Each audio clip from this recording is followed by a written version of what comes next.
Today I wanted to just highlight my new shell dweller tank that I just put in. This is the first time I've ever had any kind of cichlids other than Oscars and angelfish, and I really wanted to make a shell dweller tank. So, and I wanted to do it kind of on a budget, so I did a lot of things myself. I just like to show you guys what I did, and hopefully it'll give you guys some ideas on things you can do if you wanted to do a similar setup. The first thing you notice, just talking about the tank, I went with a 35-gallon long or a 33-gallon long. It's the same footprint as a 50-gallon, or a 55 I think, but much shorter. And I bought one that was used for $40 secondhand. I bought it sight unseen, and it's really scratched up. So that was one thing that I wish I could go back and find a new one, but I just had a hard time finding one at all in my area. So I was happy to get this one, and maybe someday I'll get one that's not so scratched up. So that's the tank. I went ahead and painted the sides. I used the acrylic paint, just like on the DIY fish keepers. I've also did the lights myself. So this was a rain gutter that I found down at the city dump. And I just did what they did again on the King of DIY. With the exception of I couldn't find any caps for the end of it. So I just went ahead and cut those out of plywood.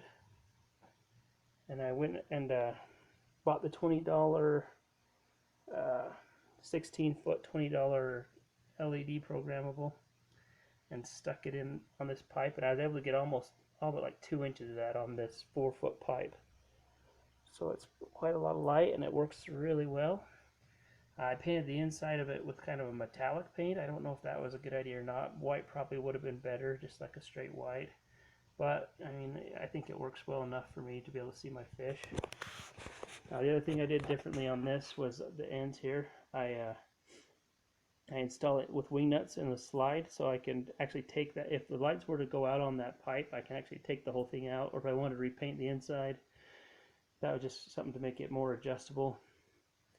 And then I just made it the width of the tank, and I put the plywood a little bit longer than the rain gutter, so that I can lift it up a little bit, because I had to clear this cross brace in the middle, right?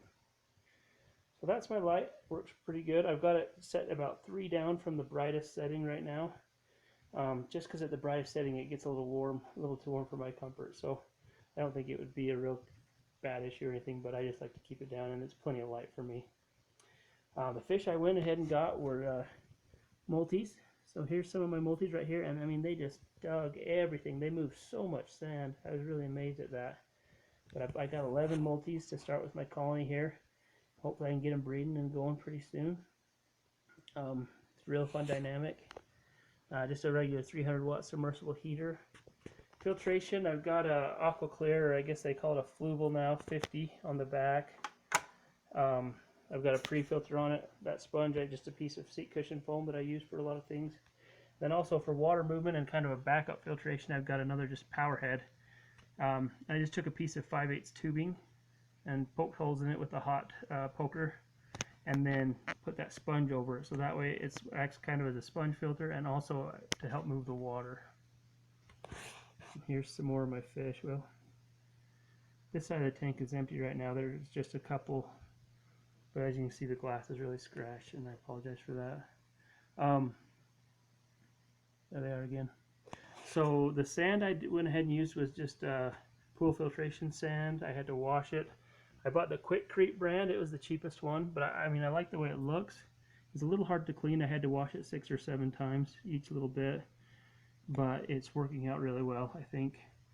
And I didn't need any kind of argonite or anything like that. My water here is pretty hard, so I think it comes out of the tap at 12 DH and 8.2 pH. So we're plenty hard for Tanganyikans here. So, at any rate, they're pretty neat. The stand I just built myself out of 2x4 scrap lumber that I had. So it didn't cost me anything that way. The biggest cost for the stand was just the spray paint to get it painted. I did it kind of like what they did on King of DIY again, but this time I lifted it up a little bit so that I could put the, hopefully I guess my future plan is to someday put maybe a 20 long down here and expand the colony, or if I want to start separating it out and promoting breeding, things like that. I built it so I could do that in the future. So at any rate, guys, that's what I have here. It's my new shell dweller tank. Everything here is working pretty well for me thus far. I've only had these fish about a week, so no babies yet, but I'm hoping to get some soon, and I hope you like it, and hope you guys get some good ideas on if you want to do something similar. So thank you.